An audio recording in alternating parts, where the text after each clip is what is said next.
தேவனுடைய பரிசுத்த நாமத்திற்கு மகிமை உண்டாவதாக. இந்த காலை வேளை உங்கள் அனைவரையும் ஆண்டவராகிய இயேசு கிறிஸ்துவின் இன்ப நாமத்தில் உங்களை அன்போடு வாழ்த்தி வரவேற்கிறேன். ஆமோஸ் 3:7 வாசிக்கிறோம். கர்த்தராகிய ஆண்டவர் தீர்க்கதரிசியாக தம்முடைய ஊழியக்காரருக்கு தம் ரகசியத்தை வெளிப்படுத்தாமல் ஒரு காரியத்தையும் செய்யார் என்று சொல்லி நாம் வாசிக்கிறோம்.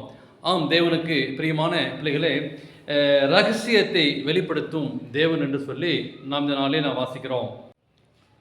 1844 ஆண்டு இயேசு கிறிஸ்து வருவார், பூமியை சுதந்திரிக்க போகிறார் என்று நம்பினபடியால் இந்த செய்தியை எங்கும் பிரசங்கித்தார்கள். ஒரு உடலாகிய இயக்கியமாக மாறியது. கிபி 1839 ஆண்டு யோஷ்வா ஹைம்ஸ் என்னும் போதகர் செக்னட் கிறிஸ்டியன் சர்ச் என்னும் சபையை சார்ந்தவர்.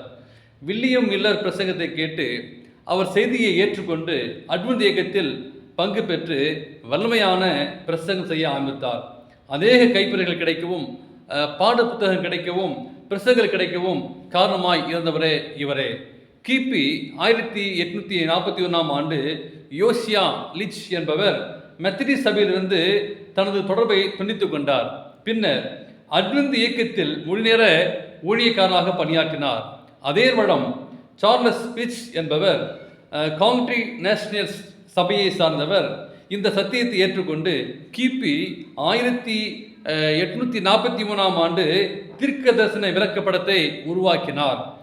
கிபி 1842 ஆண்டு எலன் ஒயிட் என்பவர் வில்லியம் மில்லர் சத்தியத்தை ஏற்றுக்கொண்டார்.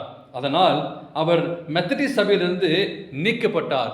இயேசு கிறிஸ்துவின் 2ஆம் வருகையை பிரசங்கித்து குற்றமாக கருதப்பட்டது. கிபி 843 ஆண்டு யோஷ்வா ஹைம்ஸ் என்பவர் பெரிய பெரிய கூட்டங்களை அவர் நடத்தினார். 5 லட்சம் 10 லட்சம் என்று சொல்லி அநேக பேர் நிறைந்து காணப்பட்டார்கள். இந்த காலகட்டத்திலே ஜோசப் பேட்ஸ் என்பவர் ஓய்வு பெற்ற கப்பல் தலைவனாக இருந்தார். அவர் மில்லரின் சத்தியத்தை ஏற்றுக்கொண்டு பிரசங்கம் செய்ய ஆரம்பித்தார். கிபி 844 ஆண்டு ஆகஸ்ட் 12ஆம் நாள் சாமுவேல் ஸ்னோ என்பவர் அக்டோபர் மாதம் 22ஆம் நாள் ஆண்டவர் வருவார் என்று சொல்லி பிரசங்கம் செய்தார். இப்படியாக ஒரு எதிர்பார்ப்பும் ஆவலும் காணப்பட்டது. சொத்துக்களை விற்று ஊழியம் செய்தார்கள். மிகவும் எதிர்பார்த்திருந்த அந்த நாள் மிகப்பெரிய ஏமாற்றத்தை தந்தது. சோர்வுற்றார்கள், பின்வாங்கி போனார்கள்.